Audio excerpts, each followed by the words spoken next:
started out playing piano like a lot of kids and played a whole bunch of different instruments. Took guitar lessons for the better part of, I don't know, about 2 weeks. Played the cello, played the baritone horn, played the tuba. When I was in 6th grade, 11 or 12, something like that, and I was given a white P bass.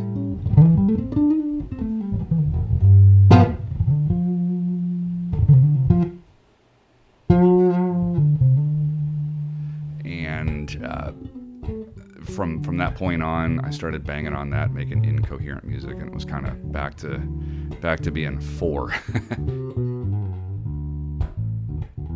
You know, music teaches you a whole bunch of discipline. You really learn that discipline. You learn to practice. You learn about muscle memory, getting your hands to do what your hands are supposed to do, relaxing. Get into there's a pretty extreme physicality to when you're playing too, especially with the bass, with all the the thick gauge strings and everything like that.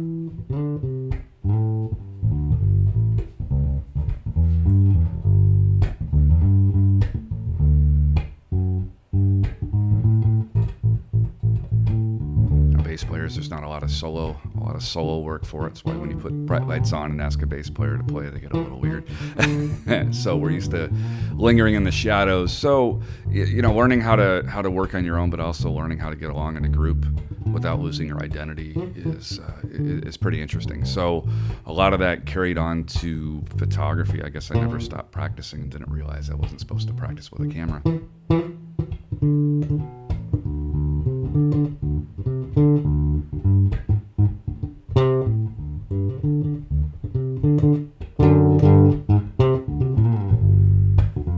The cool thing about music is that you have so many different opportunities. I mean, you can play in CD bars, you can play concert halls, and you end up playing a whole bunch of different places.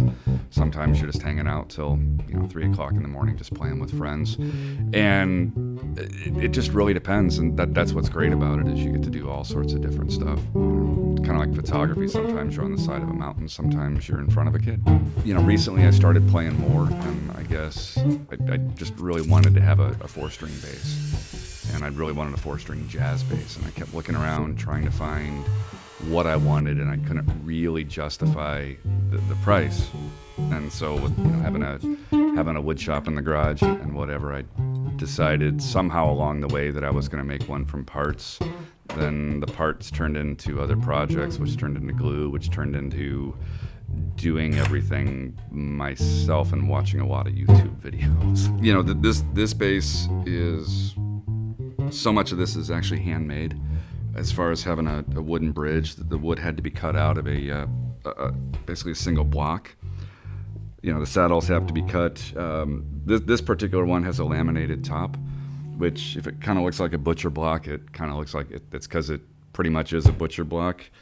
So this one has a lamination across the top, lamination on the back. So these are 2 different pieces.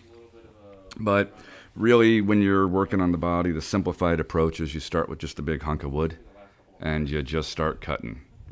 And then as far as the neck goes, you get another piece of wood, which in this case is, I guess, 9 pieces of wood. Then you cut those, put another piece of wood on top, put a bunch of frets on it, and then shove electronics in it. There's a piece of Purple Heart in here, which is also South American. I try to put a little dot, or at least a piece of Purple Heart in all the basses, so they all have a little heart in them.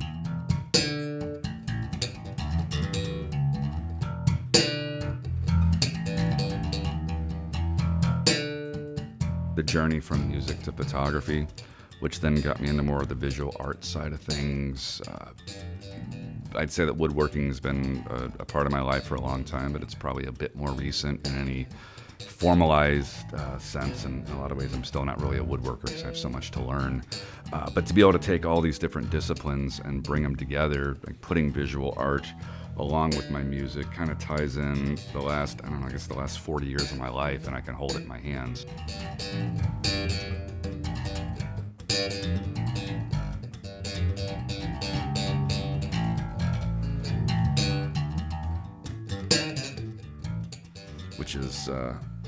Which is kind of neat. I like the isolation of being able to step away.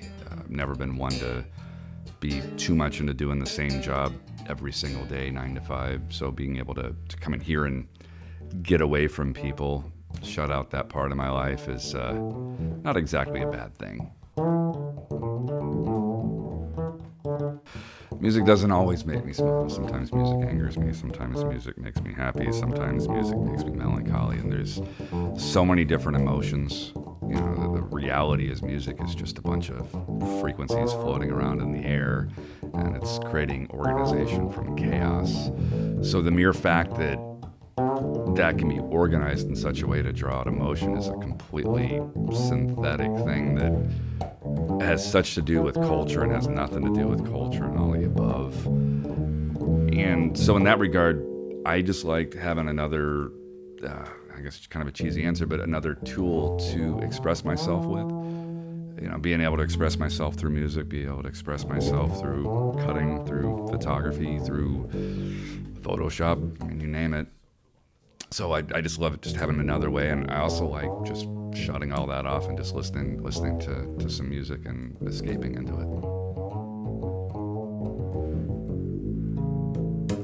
People ask, what do I like better? You know, what is my love? Music, woodworking, photography, all these things. I can't really answer it. I guess the thing is, if I wasn't doing any of those things, I have absolutely no idea, and that's what makes it kind of fun.